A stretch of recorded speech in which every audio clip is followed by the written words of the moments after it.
Hey everybody, this is Alan Walls. Welcome to Alan Walls Photography. Today we're looking at the winners of the May 2024 macro photography competition, where the theme was bugs and it was a wild card.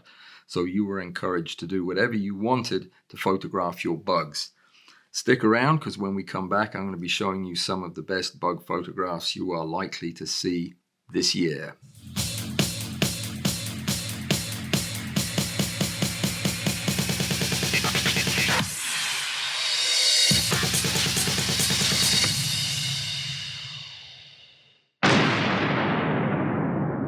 And as a special treat, I'm going to be introducing you to one of my favorite people. Last month, my son was unable to join us for the judging when I'd invited Lauren and Joseph both to join me and to help with the selection of the winners. Well, Joseph was able to come and help me this month, which was a good thing because I don't think I could have done this alone. This was a huge competition. We had a lot of entries. So let me, with no further ado, introduce you to my son, Joseph.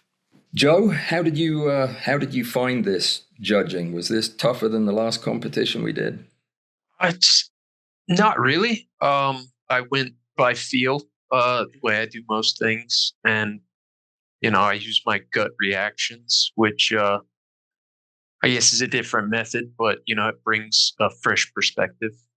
Absolutely. And this is one of the ways that I think we're going to be able to level things out in the competition, because getting a different set of eyes to judge and rate these images really makes a difference, because you and I had some distinctly different thoughts on some of the pictures, and it kind of after a while it looked like I was judging the technical side and you were judging the creative side, which I think is a very refreshing way to change things up. That's interesting. I'll turn that off. It takes me maybe 4 hours to review the images from a competition, to put together the video, to even record the video and post it. I have spent at least 20 hours on this competition so far, because there are so many good entries. It's been really tough to figure out. Let me tell you, just so as you know, the way we did this was I looked at the pictures independently. Joe did the same. We both made a list of our honorable mentions and our top 10. When we were all finished with that, I compared them. I made a spreadsheet. We looked at the discrepancies between us. And in most cases, I think, Joe, you'd agree, we were able to arrive at a compromise for each of those places. But even doing that, when you have two people who have different ways of looking at the photograph, there were some things that couldn't be reconciled. For example, my winner and his winner, and for several places in the top 10. So what we decided to do, the only fair thing was, where it was necessary, we have made a tie situation. So I think we've got ties at several of the places. I know at one we do. The winner, there are two winners this time. But we're going to go, as we always do, through the honorable mentions. Now, if your picture doesn't get shown, it's because it didn't make it to the finalists, meaning it's not an honorable mention and it's not in the top 10. And that is not just a handful of pictures. If your picture isn't shown, you're in good company, because there are another 60 people whose pictures aren't shown. And I know that some people get a bit upset if they don't see their picture, but at the end of the day, we had to give it to the ones that had the most points. That's the way this thing works. Joe, we're going to start it's semi-random. No, it's random, isn't it? The honorable mentions. Totally random. Yeah, I think they are. So we're gonna go through these pretty quickly, and then we'll focus most of our time on the top 10, which is actually the top 18. But the first one we're looking at is random honorable mention number 1, and this is from Amy Perlmutter. Yeah, I know what this is. Do you know what it is, Joe? I did not until you told me. It's a moth, isn't it? It's a day-flying moth, a sunset moth from Madagascar. And it's a lovely picture. And I gave it good points for technically being a well shot, well lit, well diffused. Everything is nice about it. You had a completely different reaction to it. And what was that? Well, I lacked any kind of context to understand what I was seeing. I do like the color. I like the soft. I like the angle that it's taken at, but it just looks like corn to me. Corn. So, yeah, like that Indian blue corn. But yeah, I think once I gained the context and the understanding of what it is and how small it is, I could see the technical aspect of it. But it didn't move me as significantly as other entries. So I gave it an 8 chip. That's kind of what it's all about, is the competition part of it. But yeah, with lots of context from shooting lots of these wings, she's accomplished something quite difficult to make these look so good with no real reflections to worry about. Great shot, Amy. Well done. Honorable mention. Next honorable mention is from... Who's this from? Mr. Panet. Aye. Mr. Panet is, as far as I know, a new entrant to the competition. He hasn't submitted anything before. And you liked this one right off the bat. I did. It was one of the first ones that I saw when I initially looked at the list, and I was very interested by it. I love the symmetry. I usually found myself not being moved by photos on a black background. They feel kind of sterile, but this one was very intriguing to me, and I think the symmetrical reflection was really pleasing to see. So. It is an altogether unusual way to shoot a bug, I must say. And this is this month's theme was wild card bugs, so it's any way you wanted to shoot them, and this is definitely that. The unconventionality of it works. I mean, it made me look at it twice. And he's got the wasp really clean. For somebody who's fairly new to macro, I think this is a pretty impressive shot. So definitely worthy of an honorable mention. Well done, Mr. Panet. Keep it up, my friend. And next up, friend of the show, friend of mine, great photographer, Bud Parrott, gave us, as soon as my cursor starts working, this darkling beetle. It's a rainbow darkling beetle. This is a great photograph. It's a technical photograph that you really, to fully appreciate it, you need to know what he had to do to get this. And I think it was much the same thing for you, wasn't it? It's just, you can just judge the final product. And what did you think of this? I mean, what left you wanting for more? Well, I think there were two keywords for my criteria, and one of the big ones is context. Like you were saying, I've never taken a macro photograph of an insect, so I don't know about cleaning aside from what I've learned from your videos. And to me, that's why the people that went out on a limb more and did something interesting were the ones that really grabbed me, because like I said earlier, I judge on a gut feeling basis. And I can appreciate this is a beautiful insect. You can zoom in on this photo and you will see detail up to 10x magnification. That's really impressive. Yeah, it impressed me. I must say, I do this kind of photography all day long, and I haven't seen much this sharp in a long time. He's got a very special lens he shot this with as well, a cinema duplicating lens, and it does take very, very sharp macro pictures. So it's a beauty. Well done, Bud. Good honorable mention. I have a feeling that your name may come up again sometime this evening. Who knows? Let's see who is next. Another honorable mention to my friend Ingolf Kuntz. And this is a cracker of a picture. What appealed to you about this? It must be the context. Yes, exactly. It What do you it think has. about titles? Sorry to interrupt, Joe. What do you Oh, think you're right. about the power of a good title for a picture? I mean, he called this the unexpected guest. It kind of It was tells a about a story. paragraph long, actually. Well, yeah, he's If German. you put an ellipsis, it's good though. It's an interesting title for sure. But yeah, I mean, it's a beautiful picture. I can tell the bug is alive. That's one thing I can tell. And if I'm wrong, then again, that's impressive to make something dead look alive like that.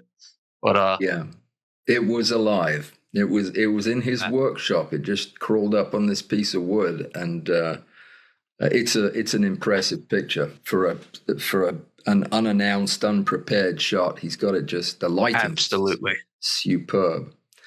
Great honorable mention, Ingolf. Well done. Nice picture. One of our perennial submitters next is Amy, who just never disappoints with her pictures. And this is such a clever and interesting image to look at. Now, my reaction to this was, oh my goodness, how did she manage to get, the two front ants in perfect focus, catch the eggs, and also catch that the ant right in the middle of the frame in focus? Technically, that seems like a real challenge to do. But what was your reaction to it, John? I mean, to add to that, I'm sure they were scrambling. So to catch a moment like that in such sharp focus is that's pretty masterful. But my gut reaction was to feel as if something was crawling up my leg, and ants do that to me. So Yeah, I like it though. It's a great I'm not photo. crazy about ants either, but the sense of frenetic movement and racing around just is really compelling.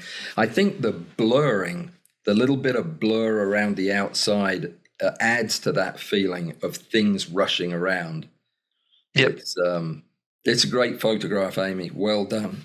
One of my favorites this month. All right, up next from Klaus Gilloy, so beneficial, something like that. Yes. And what does it show? What do you see, Joe?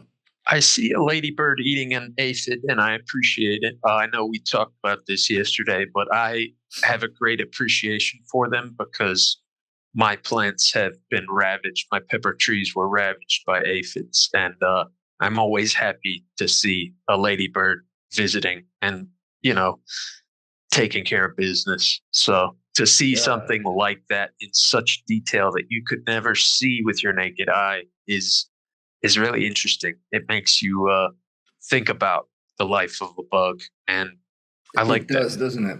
It really does, because I'm the opposite. I love the aphids. I made a video about aphids for a dear friend's daughter who loves aphids too, and it just showed them doing aphid things. They're very comical. This just looks awful to me. But when you eat aphids, do you get them all over your forehead as well? I Because I tried think to do that because that increases my enjoyment. I like to smear them all over my face. that's just nasty. That has to be aphid juice on it. I mean, I don't It know what else it could be.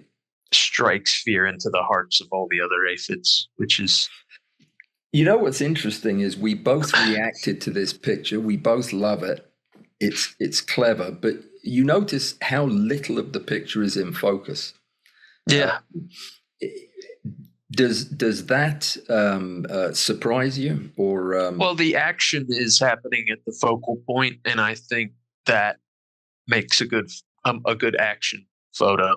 it does, doesn't it? I think actually it would detract from it if the whole thing, if you had been able to focus stack it while presumably this thing is in movement, you wouldn't have been able to appreciate as much the jaws and the chewing that's going on here. So too visually busy. I agree. It's the mind kind of does that anyways. We sort of everything gets culled off from your peripheral vision, and it does. Well, this was a good picture. I think that Klaus has got a gift for this shallow focus, single plane of focus shot that a lot of people never get. It's very hard to do, to pick your focal plane and then stick with it. He's done it great here. Fantastic shot. Well done. All right, moving on. Next is from Mr. Zeminski. It is, which one? He's wondering. I'll show you. My cursor isn't working because, don't worry about it. It's just not working. It takes a while for me to change things. This is an ant, as you may well know, from Mr. Zemansky. And obviously, this is a portrait gallery ant. It's beautifully shot. The ant's been perfectly cleaned or perfectly cleaned in Photoshop, one or the other, but it looks great. The colors are great. Textures are great. Why, oh, why did you cut off the last segment of the antenna? That, for me, is a problem decision. It's a problem for the ant, too, who appears to have its bottom lip stuck out in disgruntlement. Why didn't you like this one as much as me, Joe? I saw a lot of black background face portraits of, head portraits of insects, and they kind of lost their impact for me. That's interesting to hear, because a lot of us who do that,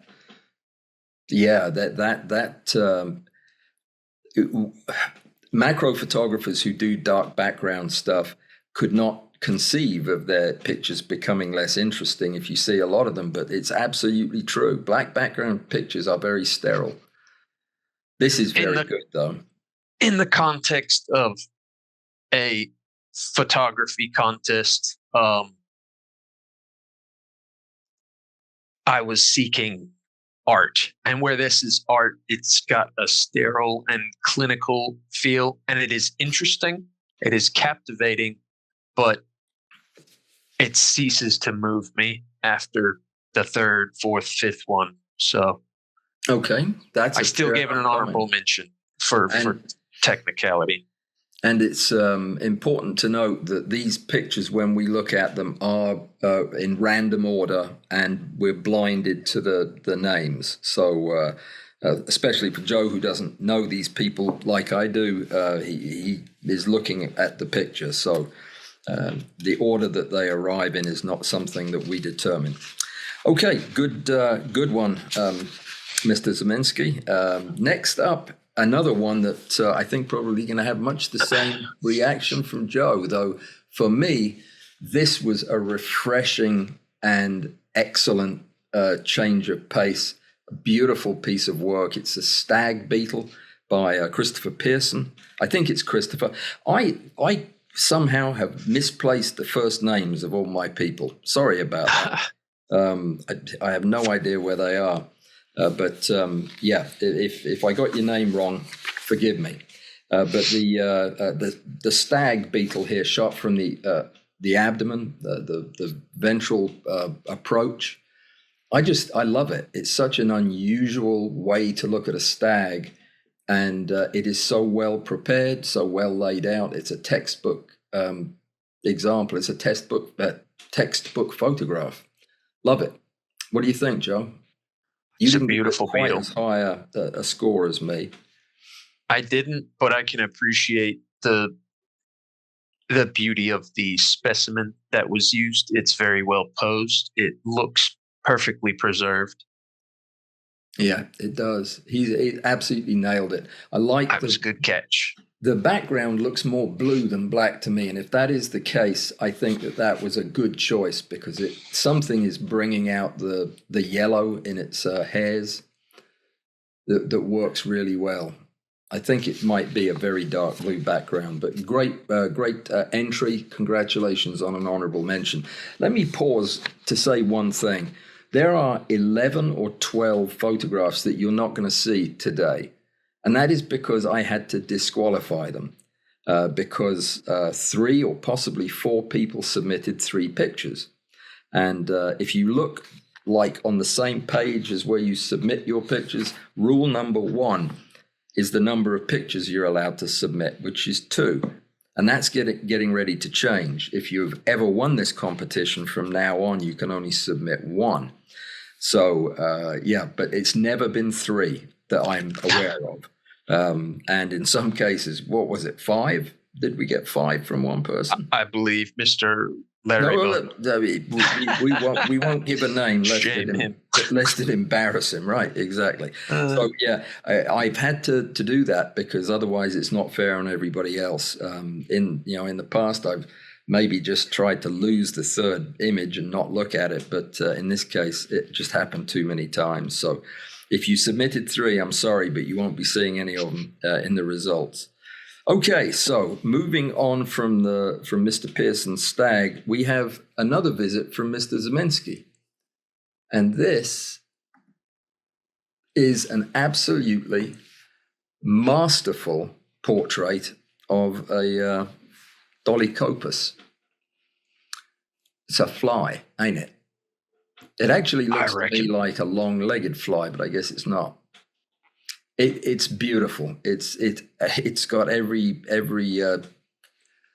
single structure on the fly is perfect.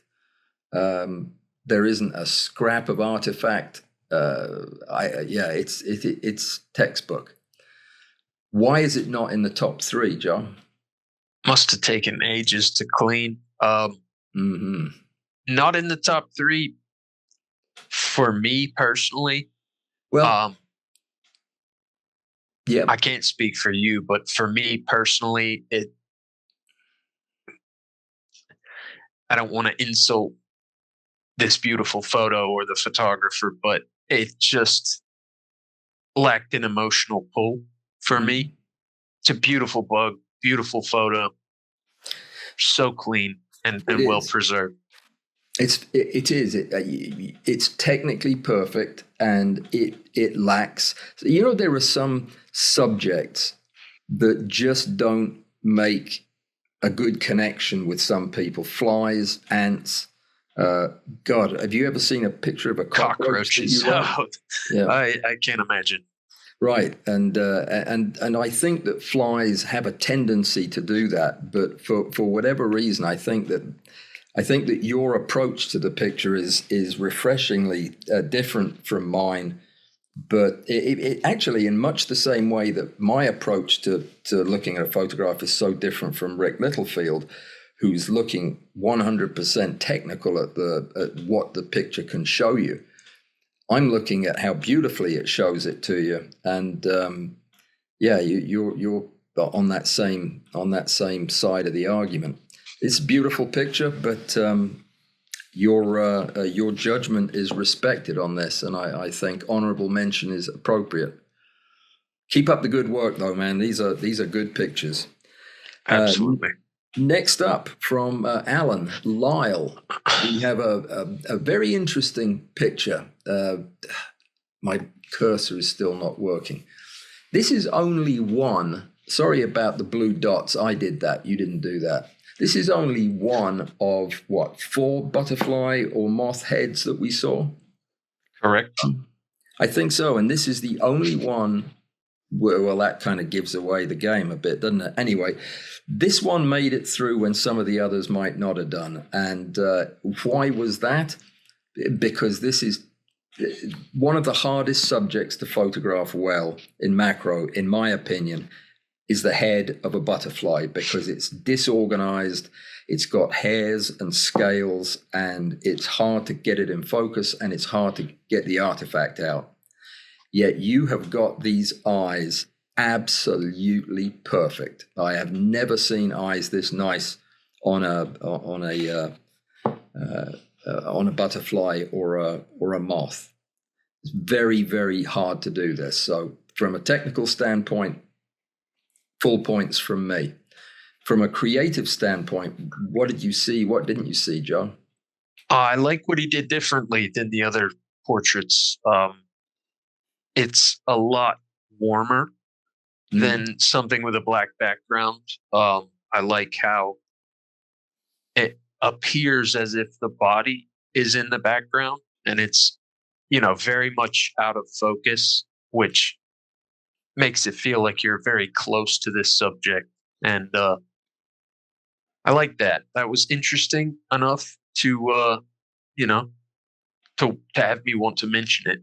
So That's good. I mean, I agree with all of those points. I mean, it is a beautiful, shallow depth of field, but do you sense a three-dimensionality in the eyes? Do you feel like that those black holes in the grid are actually deeper than the surface of the eye? I do. It looks like another eye on the inside of. It is. That's exactly what you're seeing. You're seeing where the individual ocelli are broken up with these fibrous barriers. Yeah, I've never seen this on a moth. You see it on flies, but yeah, this is beautiful, Alan. This is a masterful piece of work. Your other photograph was nice too. I think that we had a tendency, by the way, once a photograph had made it into the finals or into the pool for the finals, the second photograph had to be really spectacular to join it, and that happened a couple of times. But just thought I'd mention that. Next up, another honorable mention goes to Weldon, Mr. Weldon, that is. But, you already knew that because you could see the next one coming up. That's terrible. I've spoiled it for now that really spoiled it for everybody. Let me find out where it went. He jumped off the leaf and went somewhere else. That's actually going to be hard to do. While I figure out how to get Mr. Weldon's jumping spider back, this is Mr. Parent's spider that doesn't jump, thank goodness. Yeah. This is a tarantula. What were your thoughts on this one, Joe? And especially focus. What do you think is going on here? This is a beautiful spider. My only comment is that instead of having the pedipalps and the forelegs be the focal point, it would have made more of an impact on me if the focal point was slightly behind the forelegs on the eyes and across here. Yeah, and the chelicera. Yeah. Though they seem to be pretty well in focus. But more deeper towards yeah. Oh no, I the hear window what you're of the soul for the spider, so you can really feel it looking at you. I don't think they have souls. I might be wrong on that. I disagree, but agree. I agree technically on what you're saying, but I also think that would have been what was expected. And he has done something that was not expected, and it caused me to look longer and harder at this picture in a good way. I think taking the eyes out of the focus, spiders' eyes aren't usually very interesting unless it's a jumping spider. Agree. But these limbs are, and I think it's a great picture. I really do. And I figured out how to get back to the one before it that we kind of went zipping right over, I think. Yeah, okay, good. So this is also an honorable mention. This one is by Mr. Weldon, or Mrs. Weldon. A Weldon, anyway. It's a jumping spider. It looks like Hensia or something like that. I love it. I love all jumping spider pictures, though. As do I. Like about it, Joe? It's a jumping spider. It's a beautiful photograph of a jumping spider. And those are hard to do because they're very active and they move around a lot. But they also have to pose for you. They do. You have to kind of catch their attention and then take your moment when you've got it. And that, to me, to catch that in action is That's skill. It takes skill and patience and dedication, and all of that is on display in this Yeah, picture. I agree.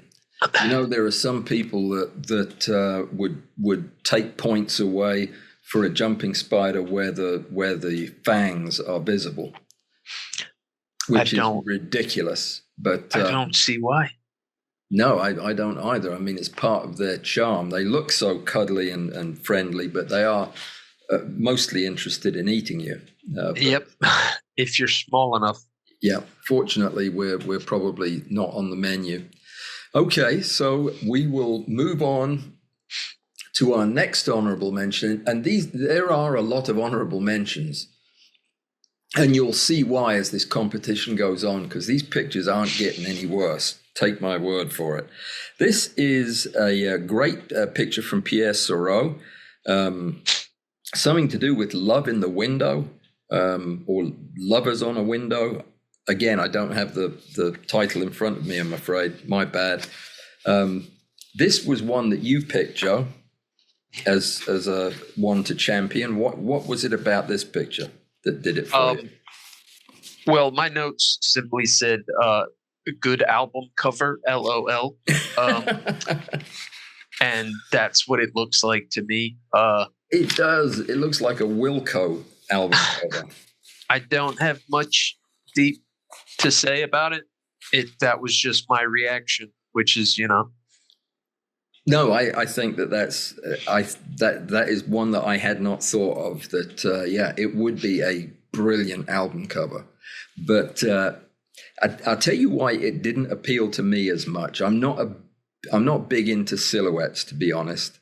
I like to see all the detail, and I had just seen the best photograph of the year the day before this arrived on my desk, and it's of mating crane flies, and it was shot by Rick actually, using a very specialized technique, and it was just a stunningly sharp and detailed picture, and I couldn't see this without seeing that at the same time. So it is appealing, though. It's well shot. It tells an interesting story.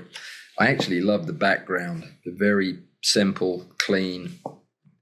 This is the second picture that's done well, shot out the same window of your house, Pierre. You ought to hang out there more often. It's productive. Or in this case, reproductive. Moving on, the next thing up. Oh, I love this. It's titled What Remains by Mr. Biegalski. And Tom Biegalski. What do you think of this exuvium? it's very interesting. It's a great use of a green background. It's a good nature shot. We're actually in the middle of an emergence now, I believe, in my part of the world. And so, whenever I go down to South Carolina, you can't go outside without the drone of cicadas being everywhere. Yeah. And,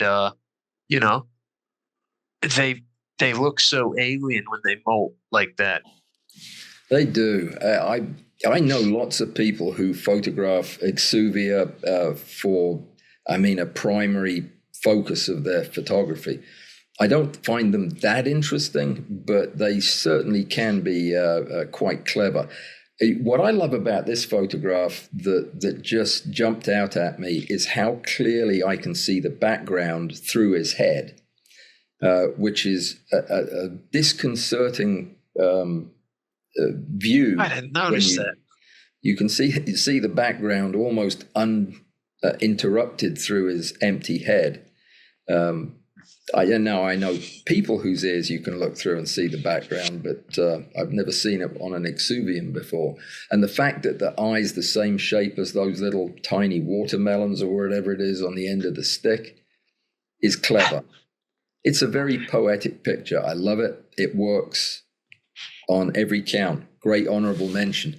If you're thinking, these are incredible photographs, Just you wait. How can you have winners that are better than this?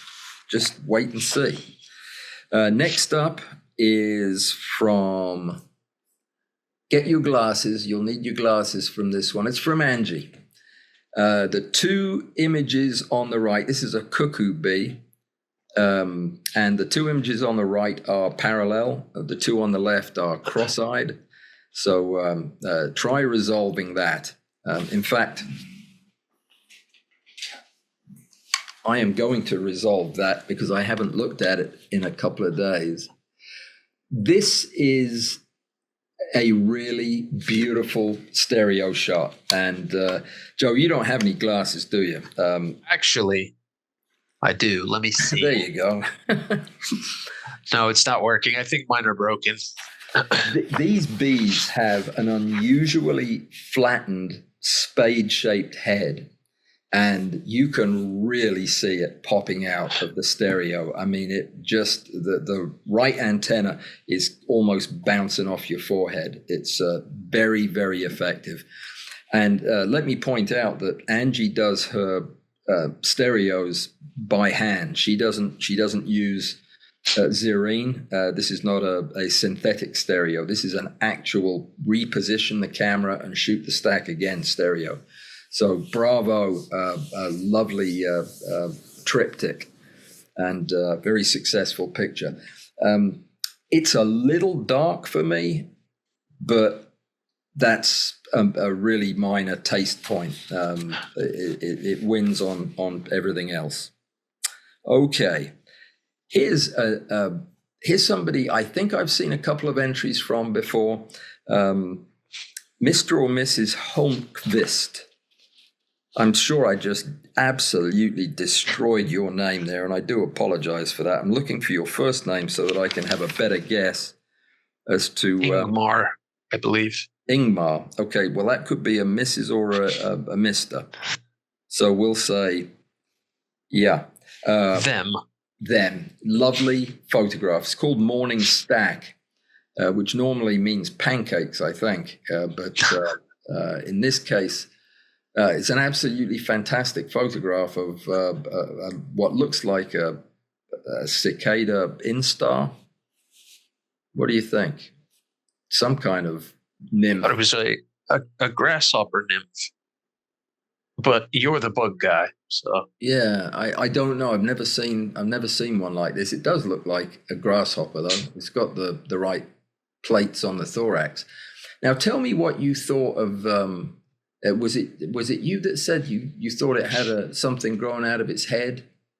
No, it looks like it's got another small bug. I believe that the title was actually Bugging Bug was the title that I saw, which made me think that perhaps the red thing on its eye is a smaller bug, some kind of mite or arachnid. That's exactly what it is, because when I first saw it, I thought it was the tip of its antenna. But of course, they don't have antennae. They just have these little shortwave radio stubs out the side of their heads. And this is actually the mouth parts of what looks like a mite of some kind.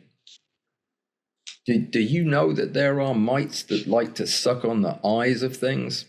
I didn't know that. Didn't. I'm not going outside anymore. I don't like. I think you're safe, unless you've got mites in your skin now. Yeah, but they're not like that. Boy, I love that picture. It's it reminds me of what I was saying, in one of the live streams last week about changing things up and getting out early in the day to do your photography, catching dew outdoors in the mornings to find sleeping insects. Fantastic. And this is why it's worth getting up early in the morning. Great honorable mention, Ingmar, or close to that, Holmqvist. All right, we're getting to easier names now. This is one that you championed, Joe, from Mr. Vu. Absolutely. Called The Hunter. What appealed to you about this? It was very dramatic. It had a very dramatic flair to it. I like the perspective as if we're watching from the third person, this hunter, you know, Hmm. seeking a meal. And I really like the backdrop. I like how it fades off out of focus and into darkness. This was a great picture for me. It evoked a lot of emotions. It's strange. My reaction to it was not as positive, and I think because the spider looks dead to me. It looks like it's been posed, and why I think that is because of the collapse of the abdomen. That just doesn't look like a crab spider's belly, but I may be wrong. Also, we've talked about this before, but when you have everything in focus except one structure, it looks like a mistake. Whereas if you have just a specific part in focus, it looks deliberate. In this case, everything's in focus except this left fore appendage, which put me off a little bit, to be honest. So didn't find it quite as successful as you did, Joe. But I agree with honorable mention for a clever composition. The other one he submitted, which we don't have time to show today, was interesting, but I didn't understand the title. It was the one about the hidden danger. Unsuspected prey, I believe. Yeah. I didn't see anything getting ready to eat it unless it was this picture that was coming up. Anyway, interesting stuff, Mr. Vu. Keep up the good work. Good honorable mention. All right, next up. Ignore these numbers, by the way. That was just for me to keep things straight. This is a fascinating picture. Tell me why this appealed to you as much as it did me, Joe. It's Oh, I should say who it's by, shouldn't I? Yeah. It's Mr. O'Day or O'Day probably. Hollow Grasp. Name of the picture. It's an alien war photograph for me, and you can almost imagine a desert planet, giant bugs in a war with each other, and this is a corpse of one. It's really interesting. I think if you're gonna photograph a dead bug, battle damage is it makes the photo a lot more interesting to me. You could see it clinging on for dear life, and unfortunately, it did not make it. You can't look at this and not think about what happened in that last second or two. It's a very brutal and clever picture. Yeah, it's disturbing, but something about that blue sky and the cactus. It's like the world is going on ticking while this kind of horrendous thing is happening to this poor bug. Yeah, I love this. This told a story, not a very nice story, but I love pictures that tell a tale, and this one definitely does that. So we agree. Definite honorable mention. Good work. And you need to tell me if it's Mr. O'Day or Mr. O'Dear. Oh dear. That doesn't sound like a good name, does it? Oh dear. Oh dear. Okay, all right, moving on. This was one of my favorites. I love this picture. It is so clever. This is from Harold Hall. This is Dragonfly Jewels, or a word to that effect. What was your reaction to this one, son? My reaction was, why is there a photo of a stained glass window in an insect macro photography contest? But when you provided context and I knew what I was looking at, I appreciated it far more. That is a very clean dragonfly wing, very well preserved. And I love the lighting. I love how, I don't know if that's artificial or if those scales actually refract light differently, but I love it. It's beautiful. Yeah, Yeah, I do too. This is the kind of abstract insect photograph that probably could have done very well next month in the abstract competition. And this is really beautiful. It's very evocative of a church stained glass window, but it's also reminiscent of Tiffany lamps and all kinds of things. About the last thing I think of looking at this is dragonflies. And then suddenly, when you realize what you're looking at, the trick dawns on you. It's a great picture. It does exactly what an abstract is supposed to do. It makes you think, and I enjoyed the colors too. So, bravo, Harold. This is a good picture.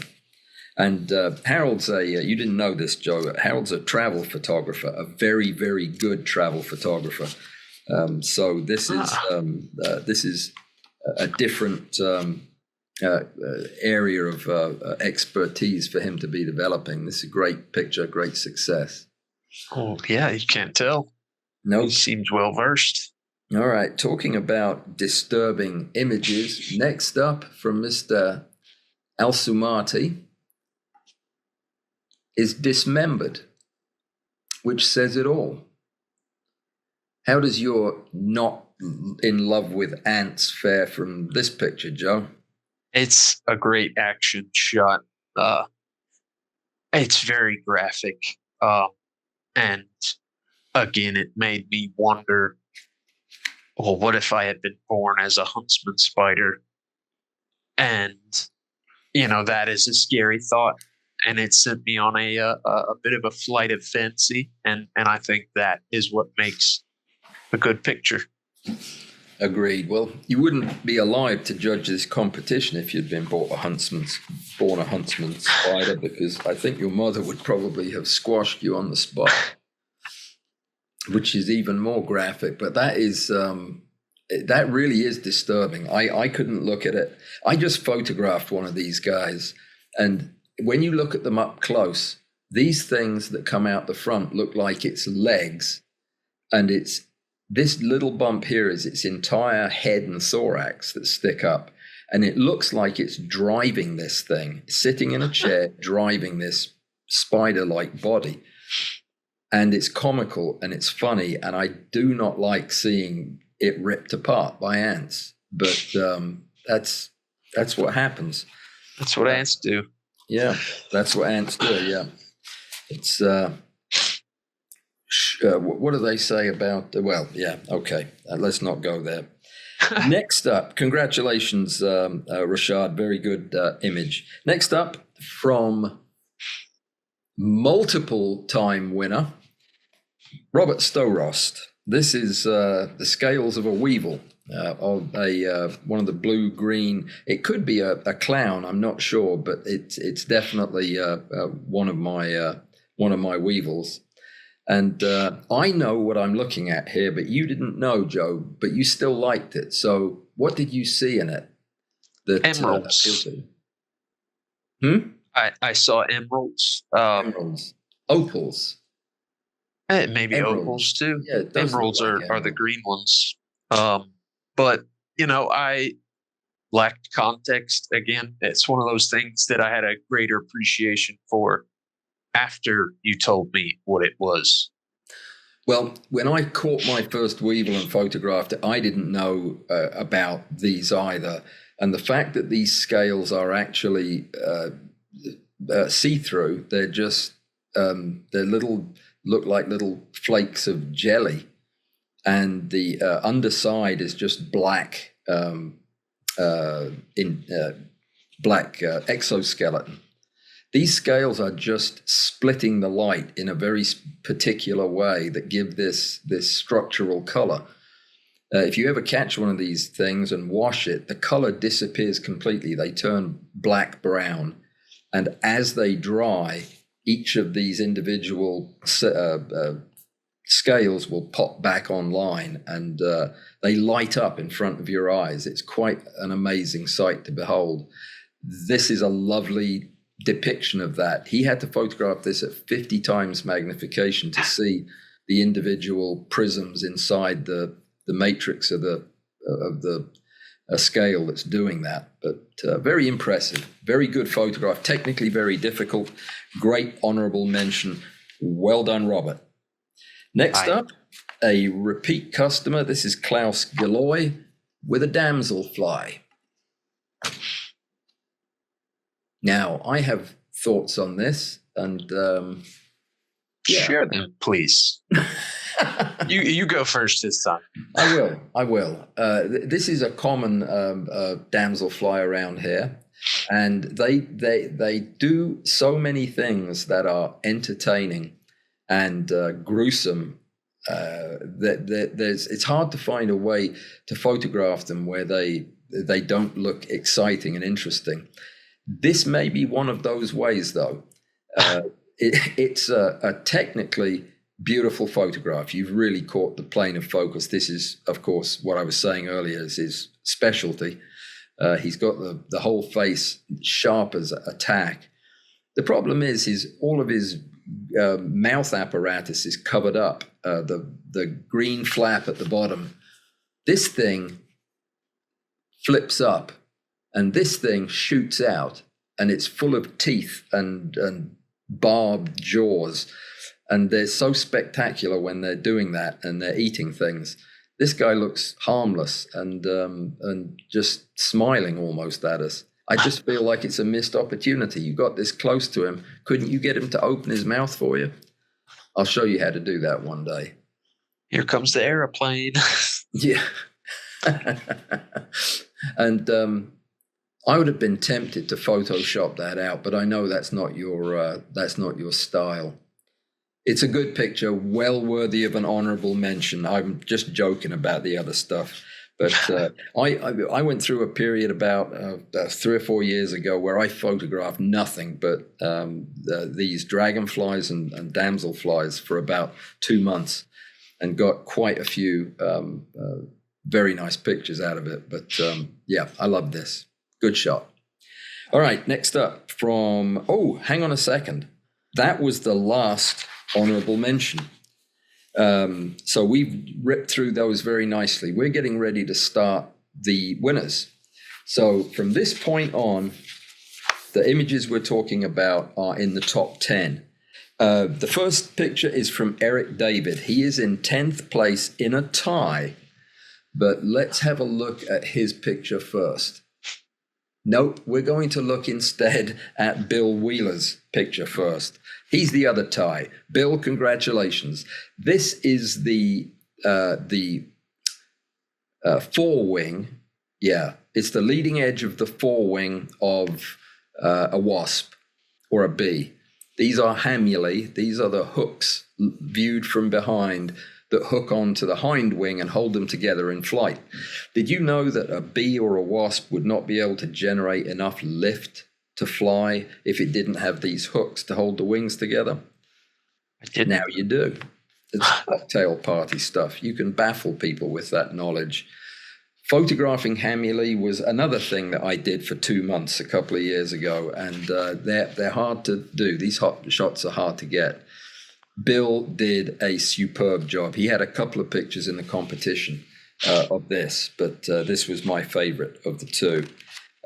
Great 10th place, and you share that prize, which is nothing, but you share it with nope, you don't. Do you suppose that possibly I lost a picture? I think that's very possible. Let me find out where it is. Hang on just a second. What we're looking for is not that. So just hold on. Chat amongst yourselves. I didn't. Eric David. Yeah, it's Eric David's shot. No, it's the beautiful Butterfly. Butterfly. Yeah. And where did I put it? We need to see it. It earned its place here, and I will find it. Joe, why don't you jump ahead and talk about, this is one of the 9th place winners, of which there were 3. A triple tie at 9th. This is Mr. Clemente's middle of a dying log or something like that. Decomposition, I think, is was the title was. Yeah. What? Obviously, I have thoughts about this too. But what appealed to you about this particular shot of a woodlouse? Well, it reminded me of a movie I watched a long time ago called Nausicaa in the Valley of the Wind, which had very large desert bugs that crawled around on tiny little legs. And when I looked at it close, I could see the little legs and the shape, and it just made me think of that. And that was pretty cool. I also like that it's not dead on, you know, flat horizon. I like the angle.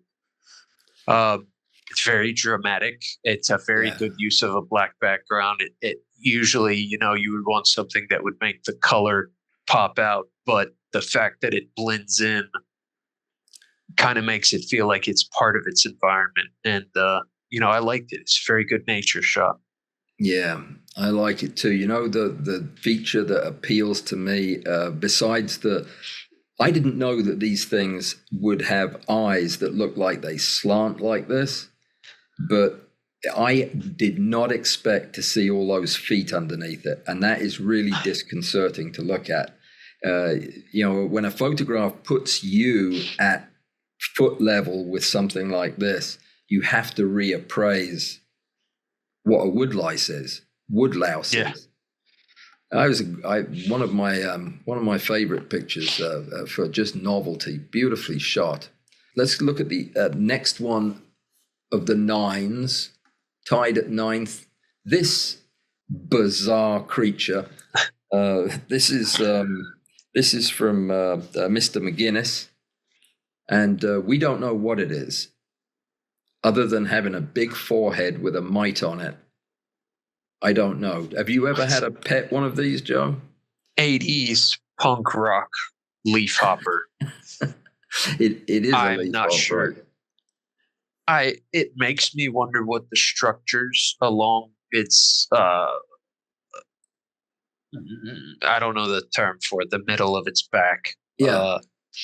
Don't know insect anatomy, but it makes me wonder what those are for. I Protection, I think guess. it's neat that Camouflage. something that you would see unaided as a green speck could have such detail, and it's really cool to capture that. To imagine someone crawling around on their hands and knees with a microscope looking for things that you wouldn't even know were there. Yeah, I'm not sure that most of them do look like this. I mean, I photograph plant hoppers all the time. I've never seen anything like this. It looks like a nymph as well. Maybe that's why it's so weird looking. And this has got to be another tiny little mite of some type. It's got 8 legs. Appears to be dancing actually on the thing's forehead. Kevin, this is a fantastic photograph. I'd love to know more about the size of it and where you found it, so that I can put it on my list of places not to go. Did you notice you could see the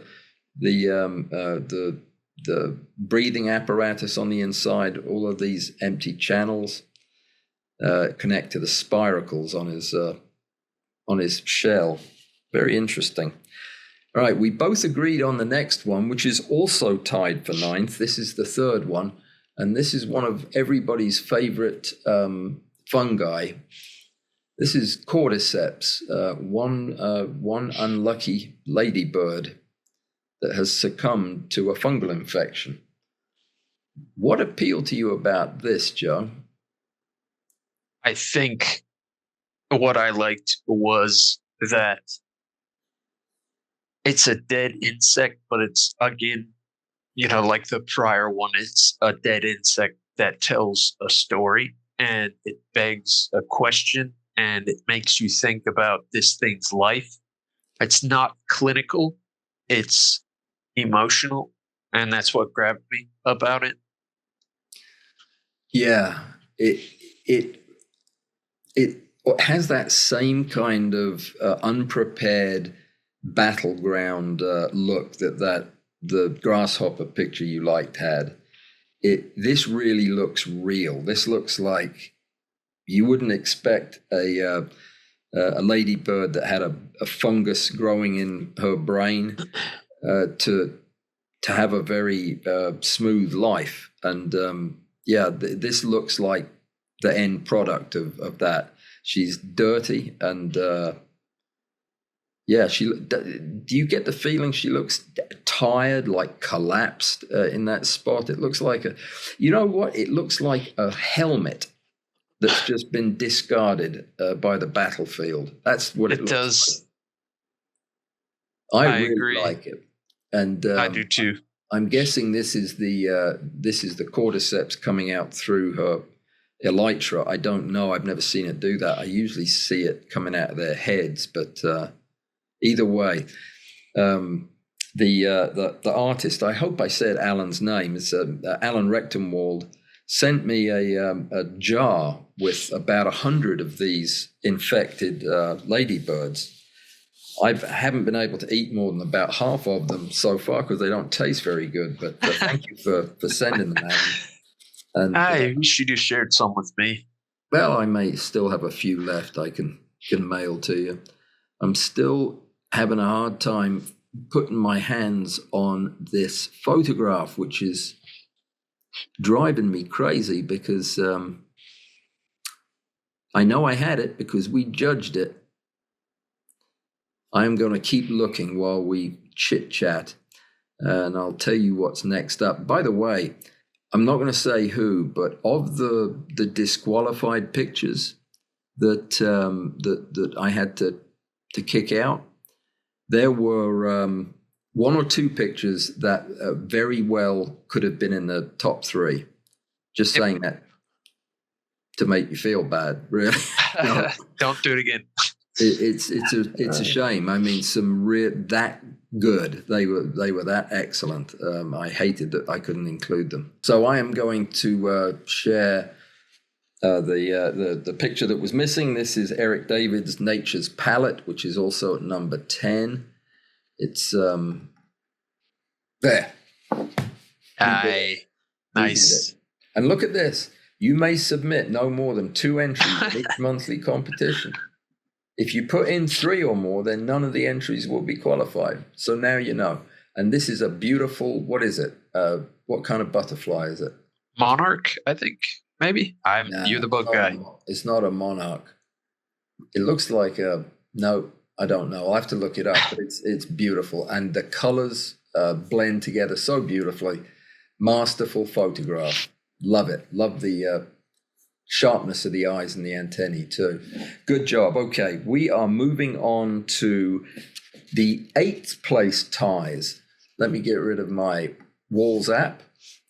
In 8th place, we have 3 photographs. This was not a cop-out.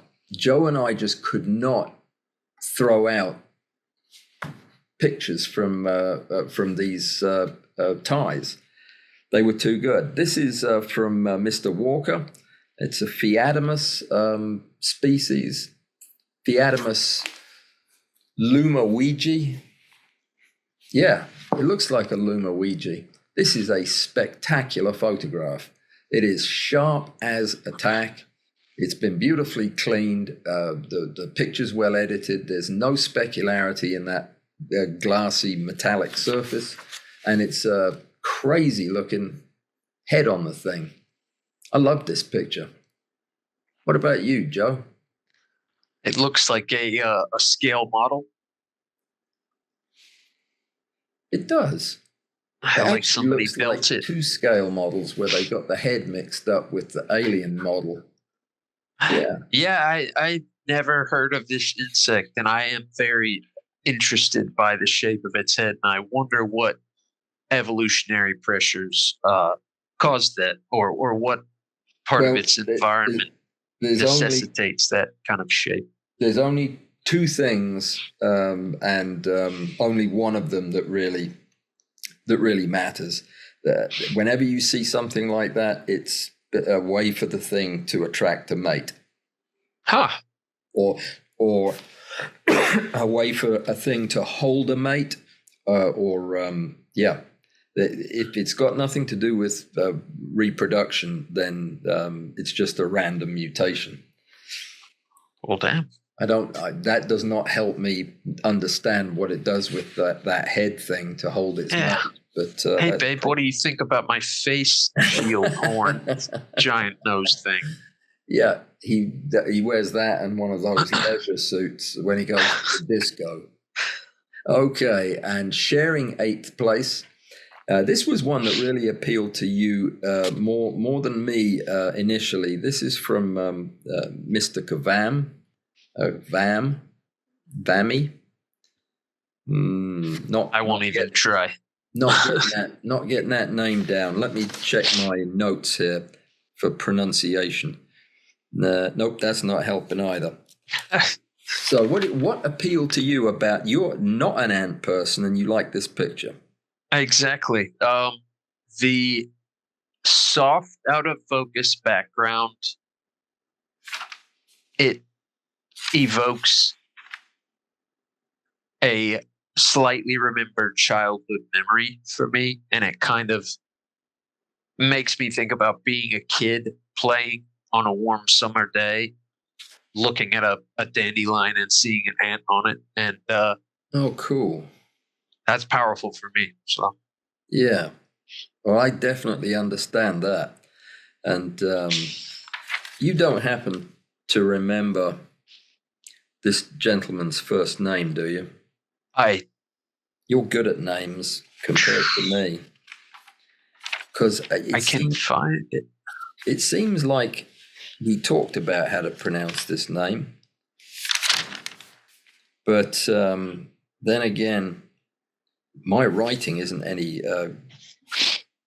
good either. So I'm embarrassed to say that I know I butchered your name, Mr. Vam. Yeah, let me know next time you're on a live stream or something. Tell me how to pronounce your name. Oh, there it is. It's Bjorn Olaf. Bjorn Olaf. Kavam. I think I could keep doing this for another half hour, or we could move on to the third 8th place tie, which was one of the prettiest pictures of the competition. And I love this picture. As did I. This is David West's Dragonfly. What do you think? It was really hard for me to find a place for this. I knew it was in my top 10. That's why I usually hate ranking things, because there are aspects of everything that I enjoy that are different. It's apples and oranges. And this one was, it was like that. It's another one of those, artistically, what's the word I'm looking for? Influenced, maybe, photos. Yeah. To catch that is it takes a lot of time. I love it from a technical standpoint. Again, the way he's managed to catch I was saying this to you last night, that to photograph a big insect like this and have it sharp from wingtip to wingtip tells me that he has to have focus stacked this. I just don't see how you can get an image this sharp that has that depth of field. In fact, you can't. So he must have done a handheld stack, which makes this a technical masterpiece as well. But it's beautiful. It really feels dynamic. And like you're right there. And the lighting, that kind of off to the left glow that he's got going on, just works on every level. That is a great photograph. Congratulations, Mr. West. I was trying to show your other entry, because this is the only time I'm going to do this today. But your other entry was so good, I yeah, we went back and forth on it. It's called a Christmas beetle. I've never seen it before. And as soon as I find it, I will throw it up here on the screen just briefly. It was such an unusual bug. Have you ever seen one of these, Joe? You'll remember. I've never even heard of it. Yeah, neither have I.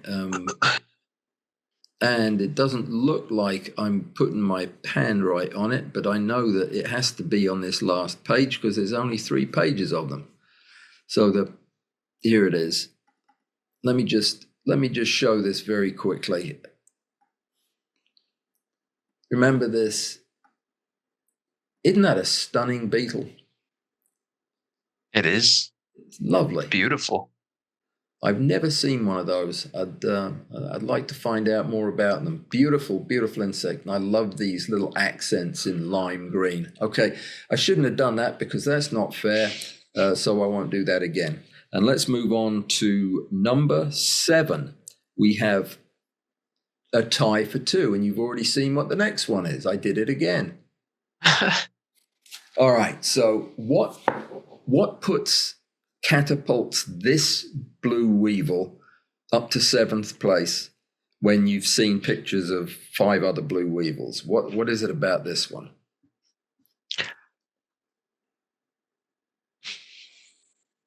Okay. Then. You tell me. You're the weevil guy. This is Bud Parrott's other entry, and this is such a clever photograph. The lighting. I mean, you've seen photographs of this beetle. You're actually getting ready to see another photograph of this beetle in just a second, and it's kind of commonplace to look at these Eurolphus weevils these days on my site. But he's made this look completely different. He's given an almost an internal luminance to the blue in this. It just doesn't look this good in real life. But what does it for me is the background lighting of the feet. The way he's got this gold rim light around each of the big floppy feet and the antennae. It's really clever. It's a great technique. I know how he does it because I've seen his rig, and it still surprises me to see. Very refreshing picture of a very interesting beetle. Very well done. Well-earned 7th place tie. And who do you suppose you tied with, Bud? Well, yes, indeed. It's the same weevil. It's the same. No, certainly not. It is. It's the same species. The color is so different, though. Yep. One was shot with a universal backlight and transillumination, and this was shot with multiple flashes, I'm guessing, in the studio. This is a masterful photograph in a very traditional kind of pose. I'm guessing this weevil was on a pin and shot in the studio. Yeah, I should probably tell you who it was by. This was by Mr. Walker. Again, the second picture of his we've seen, I believe, and the fact that this is just a technically close to perfect photograph. There is no artifact. There's no areas of drop in focus. There's no focus banding. The lighting is perfect. There's no specularity. The colors are exactly right. You can't fault this. If I was going to have to come up with one reason why I didn't give it 100 out of 100, it's the pose. These legs are too flat. This is not how this insect walks. Boy, I'm being picky now, but I would have these legs, the femurs more vertical, and then it would look complete. But this is a great photograph too. It's on a par with Bud's, and I think they make great 7th place ties. Well done, Mr. Walker. Next up, from Mr. Mortensen, In Your Face. That pretty much says it all. Yeah. It's a dragonfly, right enough, but I'm not sure where Mr. Mortensen's from. But I don't think we have one that's quite that blue. We do have several that have this blue around the ocellus in the front, but that's beautiful. I think it's everything you want in a limited depth of field image. It's kind of creepy looking. What do you like about it, Joe? Anything in particular jump out at you? It's a great contrasting color. The reddish brownish in the background complements very well the blue colors of the eyes. It makes them, really pop. Yeah, and it's a very scary looking face, very alien. Yeah, they're bizarre. It's another insect that has a mouthful of extendable, collapsing jaws that shoot out through this hole. This flap comes up, this flap goes down, and a whole apparatus shoots out. And these things grab their prey in flight, as you know. They're amazing, amazing creatures, and this makes it look passive and friendly, almost like it's wearing a mask. It's not. Inquisitive. It's only inquisitive about what flavor it thinks. Can I eat it? Yeah, exactly. And what was I looking for? I know what I was looking for. I was looking for Mr. Mortensen's first name, because I feel rude not calling him by it. But, I can't find it. So it's Mr. is going to have to be what we go with. Joe, I've learned that I need to write down first names too. I can't just wing it. And I've gone through every picture and I cannot find. There it is. Philip. There you go. Philip Mortensen, in your face. Congratulations. You were in 6th place all alone. We are down to the top 5, and there is a tie at 5 and a tie at 1. But we'll begin with the tie at 5. The first one, and you're going to love these pictures. The first one is Alan Rechtenwald, hop, skip, and jump. What are we looking at, Joe? A Phidippus, I believe, jumping spider, my favorite genus of jumping spider. I might be wrong, but I think that's what it is.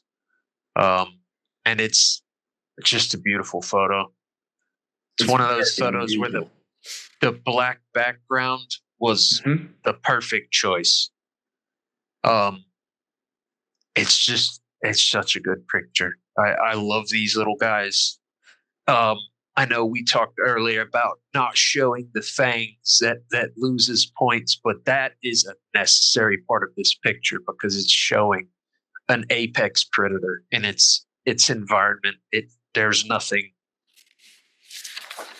that tops a jumping spider. Could not agree more. That we think of these things as cuddly. We make them into human behaving creatures, but they are just eating machines. And just a matter of perspective, really. Yeah, but boy, this shatters that. You can't look at this and think you want to hug it. You want to run screaming from the room. That's lovely.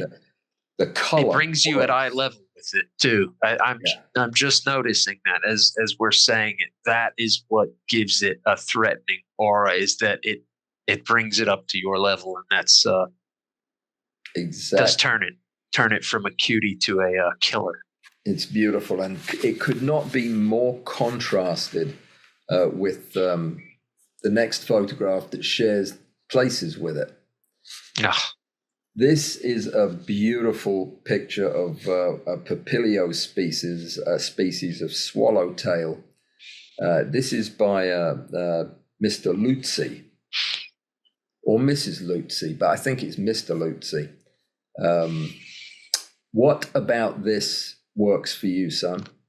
It's beautiful. It makes me, I don't know, you feel loved and love and appreciation. And It's just a really pretty photo. It's something you would see on the wall somewhere in a nice boutique gallery store. Not Yeah. kitschy, but very tasteful. And, you know, I really like it.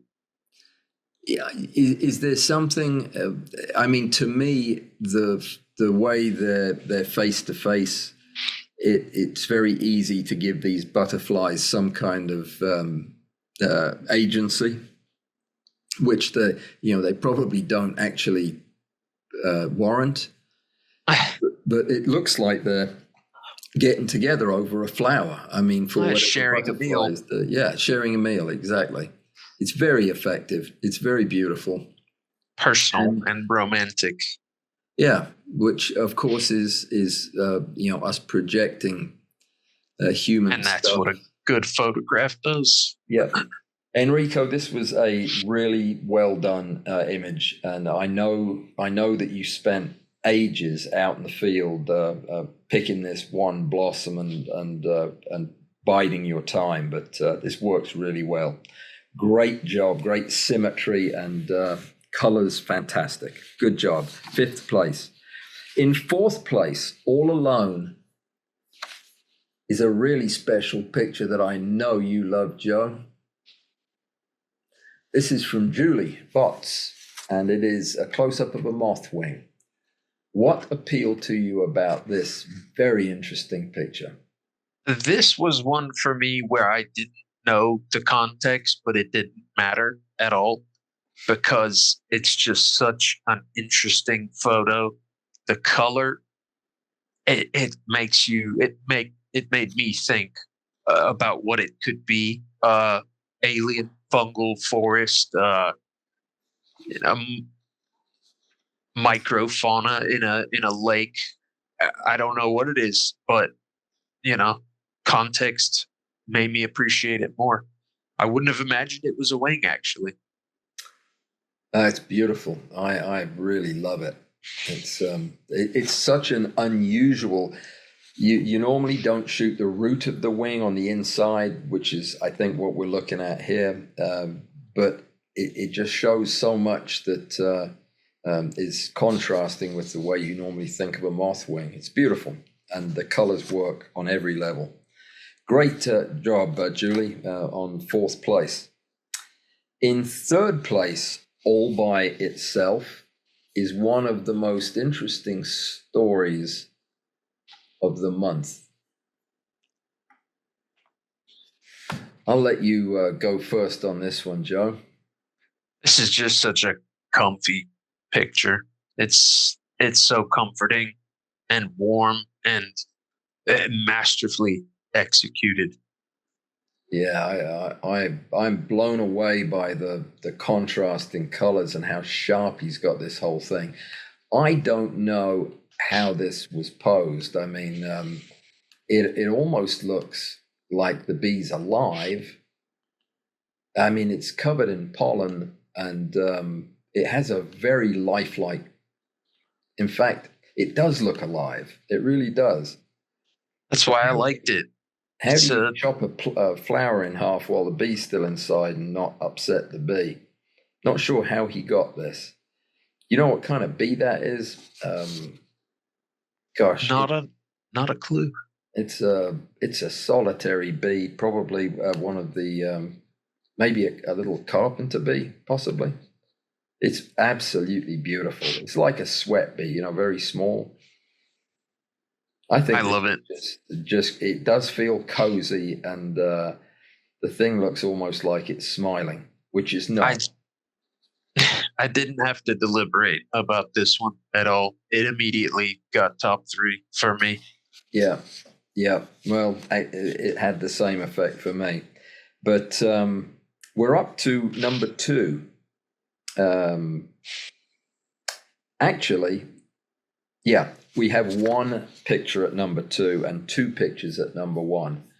So the picture in the silver medal place all by itself is this one, as I quickly rush to cover up the underlying pictures so you can't guess what they are. This is one I'm championing because this is by Ingolf Kunz. It's the second image that he turned in this month. And this is one of my favorite insects from a perspective I have never seen it before. These bees are gorgeous. Yeah, I've got several on the wall behind me. I photograph these things all the time. And I have never seen one with this kind of secretive gaze hanging over the presumably it looks like it's on a rafter up in the air looking down at you and whatever else. But the separation of the wings, the crusting of the pollen, the way its face is pushed forward, and it is so sharp. I'm guessing this was a handheld shot of a live insect, but knowing Ingolf, this could also be just a geniusly put together posed photograph of a dead bee. I don't think so. I think this is alive. It's just great. It's so dynamic. It pulls you in, and it's got all kinds of stories with it. The contrasting colors could not be better. And the composition, the way he's got them in the frame. This is a top 3 photograph if ever there was one. I love this picture, and I'm gonna mention this very briefly, Joe. In fact, why don't you mention whatever comments you have about this image before I say something about Mr. Kuntz? He looks hungry. He looks very hungry, and if that is a posed photo, then it's really amazing that you could capture that emotion. And I know bugs don't have emotions, but we do. But we do, and for me to get that from seeing something that you did is that's what photography is for, in my mind, artistic photography. Well, I'm going to say just a little bit about artistic photography in a minute when it comes to Mr. Kuntz, but we're going to wait until we finish the last couple of photographs, and then I'm going to show you something interesting that's going to be discussed in the live stream next week. But let's move on first to the 2 winners, because I think we need to get these recognized right away. In position number 1, the winner in a tie.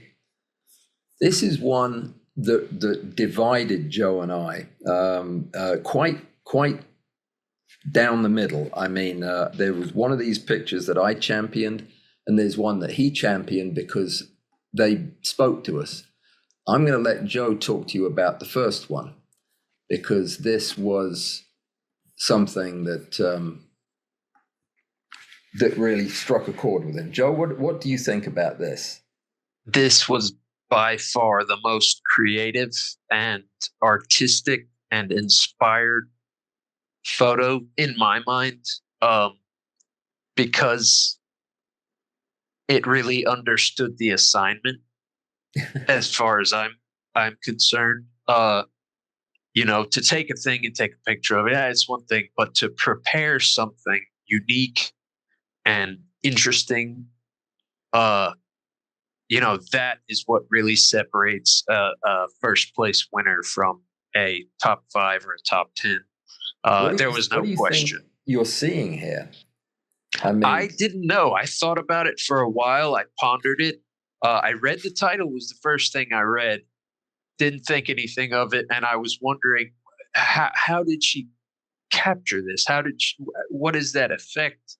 What is the practical effect? Is that liquid nitrogen? Is it some kind of heavy vapor? And I didn't know. I looked at it. I saved it. I put it as one of the backgrounds on my phone. I still loved it. And then the next day, I asked you, how did she do that? And then you told me, oh, well, she submerged it in water upside down and put white ink on it. And then I thought, reincarnation. Oh, then I got it. And I had a moment, and it was, and I appreciated it even more because to have such sharp focus in water. Yeah. To keep those two, the flower and the beetle, together in water, and then to know the right moment to actually capture the photograph and which one to use. There's It's a lot of detail there too, isn't there? Where it's running down over his shell. it's such a good picture. I love it. It's my favorite one. And So, and tell us I again didn't even the see the name of the rest. picture. Reincarnation. Reincarnation is a great pun. And it's hilarious that I didn't think of that It's immediately. No, it was ink, but you know. yeah. Well, it is one of the truly masterful ways that you can win these competitions is by using a title that is an Easter egg and doesn't occur to you immediately. But that it didn't with me either. But then the ink and carnation, and I just suddenly got it, and it's satisfying. Angie's going to be judging our flower competition at the end of the year, as she has done in years past. And she is a spectacular photographer of flowers and green-lipped, red-eyed tree frogs and other interesting things. But this is a new one on me. This is so creative. Congratulations, Angie. You definitely have earned your win. But you're going to have to share your prize, which I haven't decided Which on is yet. nothing. No, I'm going to come up with some brilliant prize. But yeah, who gets the other half of it, though? I think Harold Hall gets the other half of it for my favorite picture of the competition. This is so clever and so well executed and such an unusual picture. It appealed to me on every level. It was one of those ones I wish I had thought of.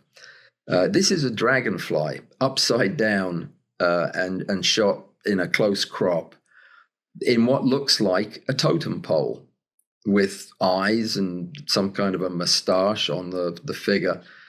It's just it was so unexpected and set off by that pink background so well. It's just there is a lot to be said for surprising your audience with a picture that makes them think. And this surprised me. I don't get surprised that much anymore looking at your pictures, but this one did it. And you've got the insect perfectly clean, beautifully lit, just a very clever and very satisfying picture to look at. Caused me to smile. I'm probably going to have this as my screen saver for the next few months. Nice job, Harold. Well done. That's for a travel photographer. That's quite a piece of abstract macro art. What appealed to you about it, Joe? You like the pink background. The pink background's all you like about it. No, I mean, I think it's very clever to call it totem because the first thing I saw was the faces with the little mustache. Would you have not seen them if it hadn't been called totem? No, I absolutely would have. Yeah. And I would have seen a totem pole. And that's, it's a great name. It's a very appropriate name for the photo. I like the symmetry. The wings provide a much needed context. You would know it was one of those elongated hot dog style insects if it didn't have the wings, but the wings, instant dragonfly. Yeah, I'm glad you said that because that was almost subliminal for me. I didn't really make the connection, but of course, that is what kind of keys you into what you're looking at. Well, it's a lovely picture, and I think it's odd that both of the winning pictures would be less traditional and more interesting artistic takes on a bug photograph. But that was the assignment. That was the theme. Was a wild card. So do something to surprise us, and that did in both cases. So congratulations to our winners and to everybody, as always, who entered. It's because of you guys that that this is a success, and it's something that we're still doing. How many did I say I'd done? Something like 40 or 50 of these competitions now. It seems like an awful lot, but I look forward to it every time we do it, and they just keep getting better and better and better. And Joseph, thank you so much for taking your time. I know you don't get very much time off, but in taking what little bit you got off to help me do this month, your insights were really valuable, just like your sisters were last week. I can't believe I'm abusing my children in this way. But, thank you so much for having me. I really did enjoy it. It was a great way to spend my time productively, as opposed to just lounging and rotting all weekend. So I got a lot out of it. Excellent. Well, we will definitely do it again. Let me take just a minute before we say goodbye to tell you what I was referencing when we were looking at Ingolf's picture. I received this book in the mail. You may recognize the picture on the cover. It's one of Ingolf's competition entries to the Alan Wall's macro competition. He made a book about the competition and it's full of his photographs, and they are so good, and the book is so nice. I'm going to dedicate a live stream to it this week to talk about it and to share some of these pictures with you. Oh, because wow. They are great, and I am in it. Anytime I'm in a book, we need to do a live stream. So people need to know. Thank you, everybody. Congratulations again to Angie and to Harold on winning. You can only submit one picture from now on. That's the bad side of winning. Permanently? Yeah. Ooh. I think permanently, because it's the only way I could. How can you selectively hold back a little bit the people who are so good they keep winning? Angie, if you're going to submit again, you can submit all your photos to me and I'll pick the best one, and then you can send it to him. Or just submit them under your name. There you go. I'll know immediately, by the way.